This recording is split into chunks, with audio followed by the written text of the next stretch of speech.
My first video game was a very ugly orange box that we plugged into our old TV. We played it literally until the whole thing blew up. It was a game of ping pong basically, so very simple gameplay, super boring actually, if you look at it today. But then it was amazing because it was something completely new. So I spent hours and hours and hours and hours, and both to be better, to meet my brother, but also because I was just fascinated by gameplay.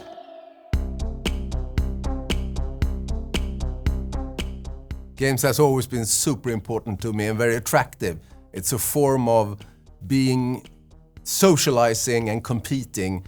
I played Monopoly. I loved Monopoly. It's a beautiful context and it's really competitive, and yet also you're building things. And building things is another thing which is, besides competing, that has been very important for me. So that was captured perfectly in Monopoly.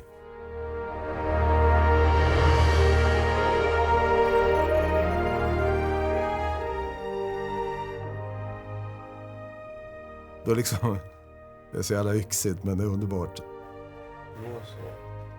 This is a fantastic machine. This is the first programmable Texas Instrument 57. I made my first game on this one back in 78, 79. It was super limited. You have to be really, really lean and mean when you were programming in order to get the game into this small machine. It took too many hours and took attention from my schoolwork, but it was worth it. My father was a great inspiration for me. He was born and raised very high up north, well above the Arctic Circle. For generations there were miners, but my father was passionate about music. So during World War II, he moved as a 17-year-old from the Arctic Circle to Stockholm to go to the Royal Academy for Music. And that inspired me because that passion and really the drive to do things that is close to your heart has been an inspiration for me throughout my life. Unfortunately, my dad passed away when I was only 24 years old, so that was really a blow for me. And my brother also passed away way too early when he was 49 years old. So that taught me to value the moments when you can have your inspirational people around you.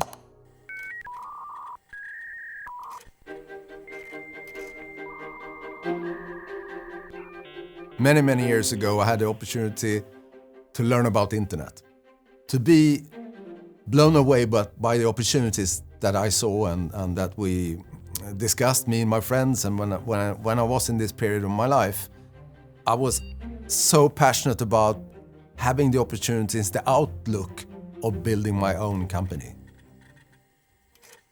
I learned so much from running my first venture, mine, that was listed back in the heydays at the millennia shift. Things that I've brought into what I do today and how we operate. And one of the things was that team play is so key, and how you take decisions. We were far too monolithic. I took too many of the decisions myself, which was obviously not the right thing to do because it was inside out. It was not interpersonal built.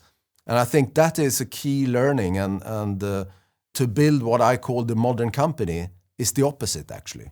So use the maximum potential of the team and the teams that are in a context such as a company to take better decisions, to learn more from each other, and again, the interpersonal aspects is key for success.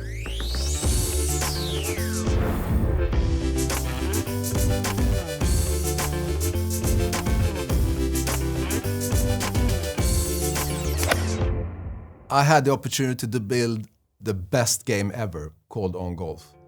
It was to have a golf game, perfectly representation on a desktop. Both how you actually made the hits. We have thousands of mathematical parameters and formulas to represent a 3D actual physical complex thing on the desktop. It was amazing and it was graphical, groundbreaking.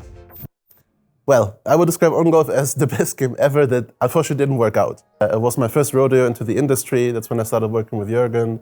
And we really had something great going there, but unfortunately we didn't have the runway to make it work. It was a very complex game. Commercially, it flopped completely.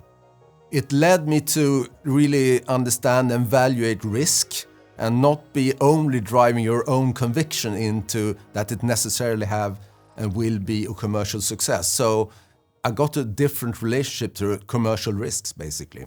Passion will never make it on its own. You have to pair that passion, because that is a good thing, with also being humble about the other aspects of, in this case, this fantastic game. It needs to be commercially applicable or valid. We have applied that into building games, and I think many other much better game makers than I am, and will be, have been, are really good at this. So in the early years of Stillfront, Jürgen was really very much hands-off, as he has promised. He let us do our own things. We had quite infrequent calls where he gave us very, very sound advice. He would listen to what we planned with our games and really could talk about like what our players wanted, as he always was one of the players, but also had a very, very good idea of how games as a business work. With Stillfront, we bring together the beauty of games with the vision of the modern company, which is people-centric and team-centric. The most, by far, important thing with a business is the people in it. When motivated individuals come also into teams and interact and apply their interpersonal skills, the results are outstanding.